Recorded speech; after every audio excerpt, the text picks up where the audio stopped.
प्रदेश सरकार के औद्योगिक विकास निर्यात प्रोत्साहन एनआरआई एवं निवेश प्रोत्साहन विभाग नंद गोपाल गुप्ता नंदी ने यहां कहा कि उद्योगों के लिए एकल खिड़की अधिनियम बनाने की दिशा में गंभीरता से कार्य चल रहा है। सभी समस्याओं का निवारण करने की तैयारी है। इसके लिए सॉफ्टवेयर भी विकसित किया जा रहा है। शीघ्र इसके परिणाम सामने दिखाई देंगे। कैबिनेट मंत्री नंदी शुक्रवार को मथुरा रोड पर ग्राम सिंगना में स्थित आगरा ट्रेड सेंटर पर 17वें मीट एट आगरा फुटवेयर मेले का उद्घाटन करने के बाद उपस्थित जनों को संबोधित कर रहे थे। कार्यक्रम में प्रदेश लघु उद्योग निगम के अध्यक्ष राकेश गर्ग भी विशिष्ट अतिथि के रूप में मौजूद थे। कैबिनेट मंत्री नंदी ने कहा कि सभी अधिकारियों को निर्देश दिए गए हैं कि यदि कोई उद्योग लगाना चाहता है तो उद्योग पूरी तरह लग जाने तक उसका सहयोग देने के निर्देश दिए गए हैं। टीटीजेड के उद्योगों के लिए भी उन्होंने प्रभावी पैरवी का आश्वासन दिया। सप्लाई चेन के इकोसिस्टम में कमी को लेकर उन्होंने कहा कि इस बारे में उद्यमी सुझाव दें, इसे ठीक किया जाएगा। उन्होंने कहा कि केंद्र सरकार से भी उद्योगों में सुधार के लिए निरंतर वार्तालाप चल रहा है। प्रदेश सरकार भी इस दिशा में गंभीरता से कदम उठा रही है। उन्होंने कहा कि पिछली सरकारों ने उद्योगों के विकास पर ध्यान नहीं दिया। वर्ष 2017 से प्रदेश में औद्योगिक विकास की नई इबारत लिखी जा रही है। प्रदेश सरकार अभी तक 4,000 करोड़ रुपए की इंसेंटिव का वितरण कर चुकी है। प्रदेश में 7 एक्सप्रेस वे और बनने जा रहे हैं। प्रदेश के 50 एक्सप्रेस वे यूपी में होंगे।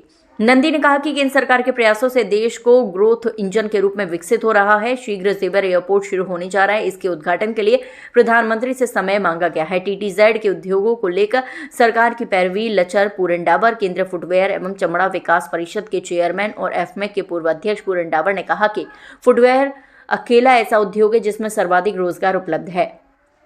एफमेक ने सामूहिक रूप से उद्योग को बढ़ाने का कार्य किया है। पारंपरिक क्लस्टर को बढ़ाने में मीट एट आगरा का बड़ा योगदान है। उन्होंने कहा कि प्रदेश में अभी भी 13 एनओसी लेनी पड़ती हैं और ये सभी ऑनलाइन नहीं हैं। इन्हें ऑनलाइन और एकल खिड़की से मंजूरी की व्यवस्था बनाई जाए। कृषि भूमि लेने में भी प्रक्रिया को सरल बनाया जाए। टास्क ट्रेपेजियम जोन में प्रतिबंधों को खत्म किया जाना चाहिए। प्रदेश सरकार की पैरवी बहुत लचर है, इसे सुदृढ़ बनाना होगा। उद्योगों की रियल टाइम मॉनिटरिंग की जाए, लेकिन प्रबंधन खत्म होनी चाहिए। उन्होंने मांग की कि आगरा ट्रेड सेंटर में टेस्टिंग लैब और डिजाइनिंग को अपग्रेड करने के लिए सरकार को आगे आना चाहिए। निर्यात क्यों नहीं बढ़ रहा, इस पर मंथन की जरूरत। राजेंद्र चर्म निर्यात परिषद के अध्यक्ष राजेंद्र कुमार जाला ने कहा कि सप्लाई चेन के इकोसिस्टम की कमजोरी के कारण फुटवेयर उद्योग पीछे है। हालांकि मीट एट आगरा ने ये सप्लाई चेन उपलब्ध कराई है। इससे आगरा, नोएडा और कानपुर को विशेष लाभ मिला है। पूरे विश्व में बिकने वाली वस्तुओं में फुटवेयर की भागीदारी 67% है। निर्यात की जाने वाली वस्तुओं में जूता 7वें नंबर पर है। आगरा का निर्यात करीब 3,800 करोड़ का है। पिछले साल ये निर्यात 2.54 करोड़ जोड़ी से आगे नहीं बढ़ पा रहा है। इसमें सुधार के लिए विदेशी प्रशिक्षकों को लाकर स्किल को मजबूत करने की जरूरत है। उन्होंने जानकारी दी कि 6 सप्ताह पहले प्रदेश में फुटवेयर नीति बनाई गई थी, जो तमिलनाडु को पीछे छोड़कर देश की सर्वश्रेष्ठ नीति बन गई है। इससे भूमि के लिए भी अनुदान दिया जा रहा है। इस नीति के तहत 5 साल में कैपिटल आय वापस मिल जाएगी। फुटवेयर को पर्यावरण की व्हाइट कैटेगरी में डाला जा चुका है। अंततः इसके लिए किसी एनओसी को जरूरत नहीं है। आगरा से हिंदुस्तान वॉइस 18 के लिए दीपक कुशवाहा की रिपोर्ट। मीट एट आगरा का 7वां संस्करण शुरू हो चुका है। अभी उद्घाटन सत्र समाप्त हुआ है। नंद गोपाल गुप्ता नंदी जी ने इस कार्यक्रम का उद्घाटन किया और हमारे सीएडी के चेयरमैन का उनका भी मार्गदर्शन मिला है। और जिस भव्यता के साथ इस की शुरुआत हुई है, मुझे लगता है कि अगले 3 दिन में आगरा के छोटे आर्टिजन से लेकर के एक बड़े से बड़े एक्सपोर्ट निर्यातक तक उनको सबको बहुत सारी नई संभावना को देखने को मिलेगी। और इस बार काफ़ी भव्य रूप में काफ़ी नए प्रोडक्ट्स आए और हर बार कुछ ना कुछ नया। आवश्यकता इस बात की है कि यहाँ तक हर व्यक्ति पहुँचे, कहाँ से क्या सोच किया जा सकता है, अपने प्रोडक्ट को किस तरह से उन्नत किया जा सकता है, बेहतर बनाया जा सकता है, और जो छोटे जो उद्योग हैं उनको आगे कैसे बढ़ना है, उनकी संभावना यहाँ से दिखाई देती है। ये मेरी अपील है कि ज़्यादा से ज़्यादा संख्या में लोग इसको देखें और अपनी संभावनाएं तलाशें।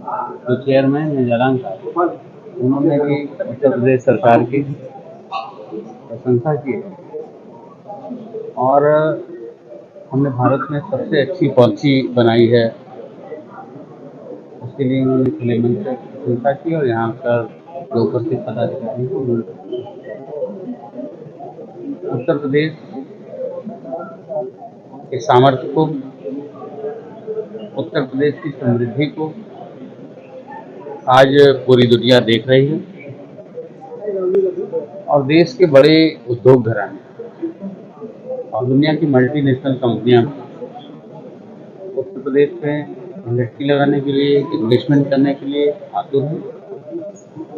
और आगरा में इतनी बड़ी मीट का ये आयोजन, जहाँ पर देश ही नहीं अपितु दुनिया के बहुत सारे मीटर सब लोग आए, मैं सबको बधाई देता हूँ।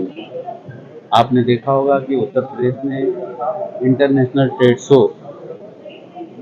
जो 25 सितंबर से 29 सितंबर तक होगा, पहले राष्ट्रपति जी ने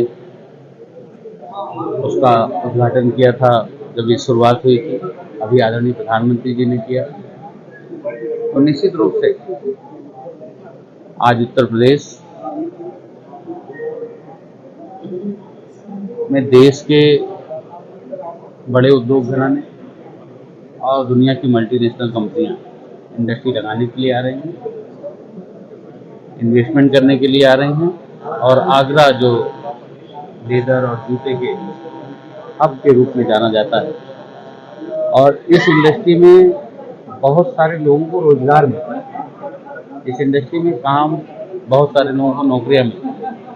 तो निश्चित रूप से जो हमारी प्राथमिकता है कि हम लोगों को रोजगार दे सकें, हम लोगों की इंडस्ट्री में प्रोत्साहन देके उनको बढ़ावा दे सके ताकि ज़्यादा से ज़्यादा इंडस्ट्री लगे। और हमें इस बात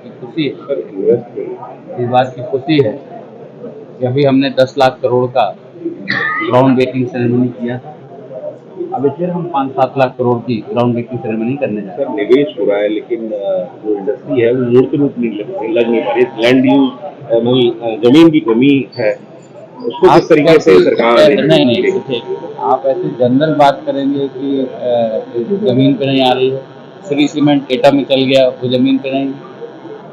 उत्तर भारत का सबसे बड़ा डेटा सेंटर नोएडा में चल रहा, वो जमीन पर नहीं है। प्रयागराज में आप जेके सीमेंट, जेके जो कानपुर से, जेके सिंघानिया, जेके सीमेंट, जेके का 2017 में एक प्लांट लगा, 2021 में एक प्लांट लगा, 2024 में एक प्लांट लगा।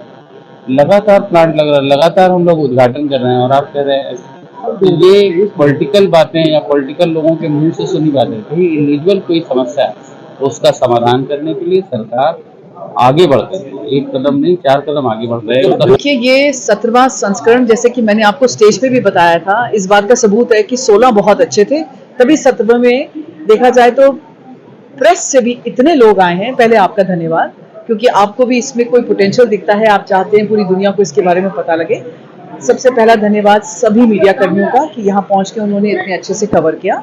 17वां संस्करण इसलिए भी बेहतर है कि कंपोनेंट का जो शब्द है, हमने उसको बहुत विस्तार किया है। उसका कंपोनेंट सिर्फ जूते में लगने वाली चीज नहीं है, उसको बनाने में जो हमें सर्विसेज चाहिए होती है, सुविधाएं चाहिए होती है, वो भी कंपोनेंट का हिस्सा है। आबो हवा भी कंपोनेंट का हिस्सा है। एक फैक्ट्री को सेटअप करना, सोलर एनर्जी होनी चाहिए, उसके पास पावर फैक्टर की समझदारी होनी चाहिए, उसके पास फाइनेंस लेने के लिए बैंक्स का अच्छा लोन का प्रोविजन होना चाहिए, उसको एक क्रेडिट गारंटी, कल को कोई मिसहैप हो जाए, हम जानते हैं कि समय इतना आसान नहीं है आजकल, कभी कभी आपको कुछ नुकसान होने की संभावना होती है, उस नुकसान को कम से कम कैसे किया जाए, इन सब चीजों को भी हमने इस बार ऐड किया है। और ये पहली बार है कि ये सब सर्विसेज को डाला गया है, मशीनरी, लेदर, एक्सेसरीज, बकल्स, कपड़ा, ये सब होता है, लेकिन ये सर्विसेज बहुत इंपॉर्टेंट है। और हम इन सब चीजों की एडवर्टाइजिंग कर रहे हैं, अपने मेंबर्स को भी बता रहे हैं कि आके वो इनके बारे में जानकारी लें। किसी भी उद्योग को स्थापित करने में जो पैसा लगता है, उस पैसे की एक एक पाई आपकी वसूल होनी चाहिए, आपका पैसा जाया नहीं होना चाहिए। तो जितनी इंफॉर्मेशन अगर आपको पहले मिलेगी, उतनी इंफॉर्मेशन को आप इस्तेमाल करके अपने उद्योग को जब स्थापित करेंगे, तो उसमें नुकसान की गुंजाइश को जितना कम से कम रखेंगे उतना बेहतर है। सो मेन ध्येय हमारा यही था। बाकी तो कंपोनेंट वाले यहाँ पे आते हैं, उनको सबको मालूम है, उनको यहाँ पे बहुत अच्छा रिस्पांस मिलता है, लेकिन ये जो सर्विसेज वाले हैं, इनके लिए हम पूरी कोशिश कर रहे हैं कि हमारी खुद की इंडस्ट्री को इससे बहुत बहुत हेल्प मिले। सो इस बारे में ये संस्करण अपने आप में बहुत है।